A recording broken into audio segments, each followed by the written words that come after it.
Quello che state vedendo dalle riprese del drone è in realtà l'immensa area dove il terzo reggimento Guastatori sta mettendo in sicurezza e sta per far detonare gli ordigni. Sono operazioni che vengono ripetute decine e decine di volte l'anno, perché ancora adesso le nostre regioni fanno rinvenire un notevole numero, migliaia di ordigni praticamente ogni 12 mesi.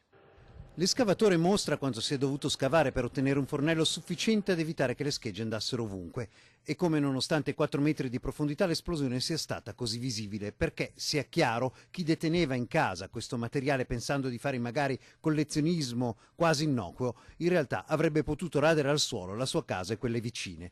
E solo l'attenzione professionale di operatori come quelli del terzo reggimento Guastatori può mettere in sicurezza una tale quantità di ordigni.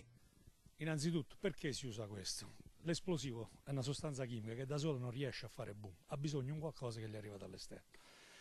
Tutti gli eserciti al mondo hanno in dotazione delle micce. Le micce non sono altre che come un rubinetto dell'acqua. Il rubinetto dell'acqua che mi serve per portare un tubo dell'acqua, mi serve per portare dell'acqua da un rubinetto verso dove voglio arrivare io col tubo.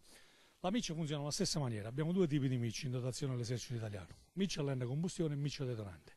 Questa nel nostro caso è una miccia detonante. Per intenderci, le decine di proiettili italiani e austriaci che un avventato signore teneva in casa a Crespano erano del tipo sparato da cannoni come questi, 75 similari, quelli che trovate di fronte a decine di monumenti ai caduti della Grande Guerra, come questo sull'Isola dei Morti, sul Piave. E a proposito dell'Isola dei Morti, non più tardi di una dozzina di giorni prima gli stessi operatori avevano fatto brillare un'enorme granata da 380, quei giganti da 750 kg con cui gli austriaci tentavano di bloccare il passaggio sui ponti di barche nell'offensiva di Vittorio Veneto.